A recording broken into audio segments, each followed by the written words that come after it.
শাশুড়িকে মা না বললে কি গুনাহ হবে? মহিলাদের নামাজরত অবস্থায় যদি আজান হয় তাহলে কি নামাজ পড়া চালু রাখা যাবে? গোসলখানা ও টয়লেট একসাথে থাকলে ওযু করলে হবে কিনা? নতুন করে বসবাস করার আগে মিলাদ পড়ানো জায়েজ কিনা? বাথরুমে কাপড় কাচার সময় বিসমিল্লাহ বলা যাবে কিনা? গর্ভকালীন কোন আমল করলে নরমাল ডেলিভারি হবে? আমি আমার মৃত পিতার নামে যাই সাদকা করি তার সওয়াব কি আমিও পাবো? গোসলের পরে ভেজা চুল গামছা দিয়ে বেঁধে নামাজ আদায় করলে কি নামাজ হবে? আমি একজনের কাছে শুনেছি এরকম করলে নামাজ হবে না, বিষয় কিছু বলেন। চেইনওয়ালা ঘড়ি পরে নামাজ পড়া কি নাজায়েজ? জানালে উপকৃত হব। আমার মেয়ের পেটে থাকা অবস্থায় মুখে একটি দাঁত উঠেছে, এটি কোনো ভালো লক্ষণ নাকি খারাপ লক্ষণ? স্বামীর হুকুম ছাড়া বাবার বাড়ি যাওয়া যাবে কিনা? নিকট আত্মীয় যারা সুদ খায় তাদের বাড়িতে বেড়াতে যাওয়া যাবে এবং খাওয়া দাওয়া করা যাবে? চলুন তাহলে আমরা প্রশ্নোত্তর আলোকিত ভবনে প্রবেশ করি। এরপরে কাজী ফাতেমা আপনি লিখেছেন, মহিলাদের নামাজরত অবস্থায় যদি আজান হয় তাহলে কি নামাজ পড়া চালু রাখা যাবে? যাবে, কোনো অসুবিধা নেই। আজান হওয়া হলে নামাজ বন্ধ করে ফেলতে হবে, কোনো কথা নেই। আপনি নামাজ পড়ছেন, ইতিমধ্যে আজান শুরু হয়ে গেছে, আজান মুয়াজ্জিন সাহেব জিদ থাকুক, এদিকে আপনার নামাজ আপনি কন্টিনিউ করতে থাকেন, কোনো সমস্যা নেই। এরপর জেসমিন আক্তার আপনি লিখেছেন, গোসলখানা ও টয়লেট একসাথে থাকলে ওযু করলে হবে কিনা? বাসা যদি গোসলখানা এবং টয়লেট একসাথে থাকে সেক্ষেত্রে ভেতরে ওযু করলে ওযু হয়ে যাবে, কিন্তু উত্তম হলো কমোড এবং টিপের মাঝে কোনো পার্টিশন না থাকলে, আড়াল না থাকলে সেক্ষেত্রে বাইরে ওযু করবেন, এটা হলো উত্তম। কিন্তু যদি ভিতরে ওযু করেন তাতে ওযু হয়ে যাবে, কোনো অসুবিধা নেই ইনশাআল্লাহ। রোজা ইসলাম বাণী আপনি লিখেছেন, নতুন করে বসবাস করার আগে মিলাদ পড়ানো জায়েজ কিনা?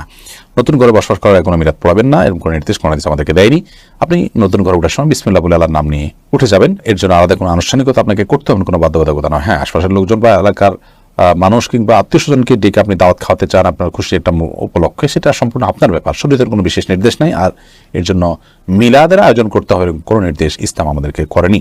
শিরিনা বেগম আপনি লিখেছেন, পুরুষের কি রূপার আংটি পড়তে পারবে? জি, পুরুষের রূপার আংটি পড়তে পারবে এবং এটি বিভিন্ন বর্ণনা দ্বারা সাব্যস্ত হয়েছে। এরপরে নুসরাত মাহি আপনি লিখেছেন, আমি আমার মৃত পিতার নামে যাই সাদকা করি তার সওয়াব কি আমিও পাবো?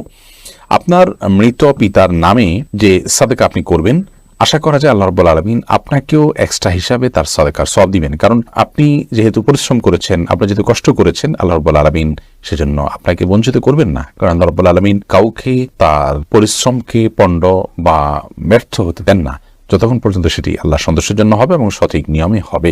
আপনি ফরাদ হোসেন আপনি লিখেছেন, বাথরুমে কাপড় কাচার সময় বিসমিল্লাহ বলা যাবে কিনা? বাথরুমে কাপড় কাচার সময় বিসমিল্লাহ বলবেন, বিশেষ করে যখন কমরের সাথে আপনার ওই জায়গার পার্টিশন থাকবে। যদি পার্টিশন না থাকে তাহলে ওযুর সময় যেরকম মুখে বিসমিল্লাহ বলা নিষেধ, অনুচিত, মাকরুহ, ঠিক একইভাবে এখানেও মুখে বিসমিল্লাহ বলবেন না, মনে মনে বিসমিল্লাহ বলে কাপড় কাচবেন। মাই হামাদ আপনি লিখেছেন, গর্ভকালীন কোন আমল করলে নরমাল ডেলিভারি হবে? গর্ভকালীন সময় এরকম কোনো বিশেষ আমলের কথা কোন হাদিসে বলা হয়নি যে আমল করলে নরমাল ডেলিভারি হবে। তবে হ্যাঁ, গর্ভ যাতে নরমাল ভাবে হয়, অপারেশন করতে না হয়, সেজন্য আল্লাহর রহমতের কাছে আপনি সাধারণভাবে দোয়া করতে পারেন। আর দান এবং সাদাকা এটা মানুষকে কঠিন কোনো পরিস্থিতি থেকে উত্তরের পথ দেখায়, বিধায় এরকম পরিস্থিতিতে আপনি কিছু দান সাদাকা করতে পারেন এবং বিশেষভাবে ইস্তেগফার, দুরূদ সহ যে আমলগুলো বান্দার খুব কঠিন সিচুয়েশনে পড়লে আল্লাহ তাআলা তার জন্য বিষয়টিকে সহজ করেন, সে আমলগুলো আপনি বেশি বেশি করে করবেন।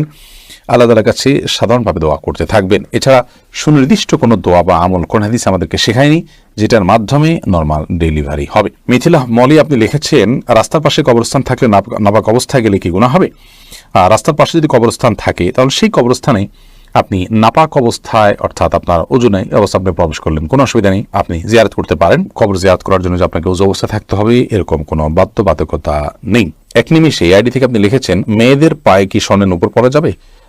যাবে, কোনো অসুবিধা নেই। মেয়েরা স্বর্ণ বা রূপা যে কোনোটি পড়তে পারে, তো সেক্ষেত্রে স্বর্ণের উপর পড়বেন না রূপার উপর পড়বেন সেটা আপনার বিষয়। স্বর্ণ এবং রূপা এটা শরীরের কোনো অঙ্গ প্রত্যঙ্গে পড়তে নিষেধ, এমন কোনো কথা নেই। বিধায় মেয়েরা মাথায়, হাতে, কানে যেরকম স্বর্ণ পড়তে পারেন ঠিক একভাবে পায়ে নূপুর হিসাবে স্বর্ণ ব্যবহার করতে পারেন, কোনো অসুবিধা নেই। জারিফা জান্নাত আপনি দেখেছেন, গোসলের পরে ভেজা চুল গামছা দিয়ে বেঁধে নামাজ আদায় করলে কি নামাজ হবে? আমি একজনের কাছে শুনেছি এরকম করে নামাজ হবে না, বিষয় কিছু বলেন না, এরকম করে নামাজ হবে না এমন কোনো কথা নেই। আপনি একজন নারী হিসেবে আপনার পুরো শরীর আপনাকে ঢেকে নামাজ পড়তে হবে, শুধুমাত্র মুখমণ্ডল এবং দুই হাতের কবজি আপনি খোলা রাখবেন, এর বাইরে অন্য কোনো শর্ত নেই। আপনি গামছা দিয়ে ঢাকেন বা গামছা দিয়ে বেঁধে তার উপর দিয়ে অন্য একটা কাপড় দিয়ে ঢাকেন, কোনো অসুবিধা নেই। আইরিন সুলতানা মাহি আপনি লিখেছেন, টেপে ওযু করলে নিচে বালতি থাকে, ফলে ওযুর পানি বালতিতে পড়ে, সে পানি কি টয়লেটের কমোডে ঢালা যাবে? ঢালা যাবে, কোনো অসুবিধা নেই, বরং ঢালাটাই উত্তম। বিশেষ করে কমোড পরিষ্কারের জন্য, টয়লেট পরিষ্কারের জন্য বা কোনো গাছ ইত্যাদি থাকলে সেগুলোর গোড়ায় পানি দেওয়ার জন্য, যে কোনো কাজে আমরা এই পানিটা ব্যবহার করাই উচিত। কারণ ওযুর যে পানিটা, এই ব্যবহৃত পানিটা এটা অন্য কাজে লাগানোটা কোন হাদিসের দৃষ্টিকোণ থেকে কোনো নিষিদ্ধ কিছু নয়, এটা নাপাক নয়। আর এটা আমরা হয়তো এটার মাধ্যমে পবিত্রতা অর্জন করতে পারবো না, কিন্তু অন্য যে কোনো কাজে আমরা ব্যবহার করতে পারবো। ধরুন কমোড পরিষ্কার করা কিংবা বাথরুমের ভেতরের অংশ পরিষ্কার করার জন্য পানি ঢালতে পারি, কোনো অসুবিধা নেই, কারণ এই পানিটা নাপাক নয়। কাজল আইডি থেকে আপনি লিখেছেন, উজু করার পরে কি আয়নায় মুখ দেখলে উজু ভেঙে যাবে? না, কোনো অসুবিধা নেই, উজু ভাঙবে না। সৈয়দ আবু হায়দার আপনি লিখেছেন, চেইনওয়ালা ঘড়ি পরে নামাজ পড়া কি নাজায়েজ? জানালে উপকৃত হব। না, চেইনওয়ালা ঘড়ি পরে নামাজ পড়লে যেটা নাজায়েজ হবে এমন কোনো কথা নেই। আমির হামজা আপনি ইউটিউব চ্যানেলে আমাদের প্রশ্ন করেছেন, আমার মেয়ের পেটে থাকা অবস্থায় মুখে একটি দাঁত উঠেছে, এটি কোনো ভালো লক্ষণ নাকি খারাপ লক্ষণ? সন্তান গর্ভে থাকা অবস্থায় যদি মুখে দাঁত উঠে সেটা কোনো খারাপ বা ভালো লক্ষণ নয়। এটার ডাক্তারি কোনো ব্যাখ্যা আছে কিনা সে ব্যাখ্যা আপনি জানার চেষ্টা করবেন। এর বাইরে এটাকে অন্তত কুলক্ষণ মনে করার কোনো সুযোগ নেই, কারণ ইসলাম আসলে কোনো কুলক্ষণে বিশ্বাস করে না। এরপরে মার্জিয়া শেলি আপনি লিখেছেন, নিকট আত্মীয় যারা সুদ খায় তাদের বাড়িতে বেড়াতে যাওয়া যাবে এবং খাওয়া দাওয়া করা যাবে।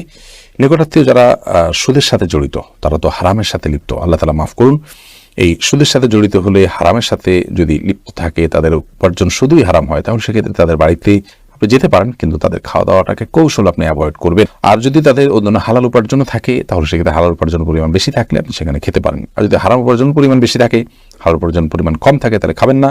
আর যদি তিনি সুনির্দিষ্ট করে হালাল উপার্জন থেকেই দিয়েছেন আপনি জানেন, তাহলে সেক্ষেত্রে সেটা অবশ্যই খেতে পারেন। সাবির ইয়াসমিন জানাতে আপনি লিখেছেন, স্বামীর হুকুম ছাড়া বাবার বাড়ি যাওয়া যাবে কিনা? আপনি যেহেতু স্বামীর সংসারে থাকেন, অতএব তার সুবিধা অসুবিধা, তার প্রয়োজন ইত্যাদি বিষয় থাকতে পারে, সেই কারণে তাকে আপনি বলে যাবেন। কিন্তু স্বামী আপনাকে আপনার বাবার বাড়ি যাওয়া থেকে বঞ্চিত করে রাখবেন, যেতে দিবেন না, আটকে রাখবেন এবং তার খেয়াল খুশি মতো সে আপনাকে আপনার বাবা মার সাথে সাক্ষাৎ করা থেকে বিরত রাখবেন, সে অধিকার কিন্তু তার নাই। সেটা যদি তিনি করেন তাহলে তিনি অন্যায় করছেন। তবে হ্যাঁ, অবশ্যই আপনি চেইন অফ কমান্ড, একটি ফ্যামিলির পারস্পরিক যে বোঝাপড়া সেটা যেন ভালো তার জন্য আপনি বলে যাবেন, এবং এই বলে যাওয়ার মধ্যে ভদ্রতা, এই বলে যাওয়ার মধ্যে নিজেদের বোঝাপড়া যে আছে সেটির প্রমাণ হয়। বিধায় এটাকে দোষণীয় মনে করা যে আমি তাহলে কি বন্দী হয়ে গেলাম, এরকমটি মনে করার কোনো কারণ নেই। শরীফ শাহরি আপনি লিখেছেন, অজু ছাড়া কি জিকির করা যাবে? যাবে, জিকির করার জন্য অজু করা শর্ত নয়। এমডি আবুল কালাম আপনি লিখেছেন, মহর পরিশোধের আগে স্ত্রী যদি মারা যায় তখন স্বামী কিভাবে মহর পরিশোধ করবে? তার পক্ষ থেকে দান সদকা করে দিবেন, কিন্তু উচিত হলো জীবদ্দশাতেই মহর পরিশোধ করা। আয়েশা সিদ্দিকা আপনি ইসলাম প্রশ্নোত্তর পেজে প্রশ্ন করেছেন, মহিলাদের জন্য সব জায়গায় নামাজের ব্যবস্থা থাকে না, অনেক সময় এই কারণে নামাজ কাজা হয়ে যায়, এই জন্য কি বাড়ি থেকে বের হওয়ার আগে অগ্রিম নামাজ পড়ে বের হতে পারবো? না, অগ্রিম বের নামাজ পড়ার কোনো সুযোগ নেই। নামাজ ওয়াক্ত মতো পড়তে হবে। ইন্না সলাতা কানাত আলাল মুমিনিনা কিতাবাম মাওকুতা, নিশ্চয়ই নামাজ ইমানদারদের জন্য নির্দিষ্ট সময় পড়াটা আবশ্যক করা হয়েছে, বিধায় সময় মতো আপনাকে নামাজ পড়তে হবে। বাড়ি থেকে বের হওয়ার আগে আপনাকে অগ্রিম নামাজ পড়ার কোনো সুযোগ নেই। তবে হ্যাঁ, যেখানে যাচ্ছেন সেখানে নামাজের ব্যবস্থা যদি না থাকে আপনি ব্যবস্থা করে নেবেন, প্রয়োজনে রাস্তার এক পাশে দাঁড়িয়ে যাবেন, কোন একটা ফাঁক ফোকর আপনি দাঁড়িয়ে যাবেন, কিন্তু আপনাকে অবশ্যই নামাজ পড়তে হবে সময় মতো। এরপরে কবির হোসেন আপনি লিখেছেন, শাশুড়িকে মা না বললে কি গুনাহ হবে যদি তিনি কষ্ট পান?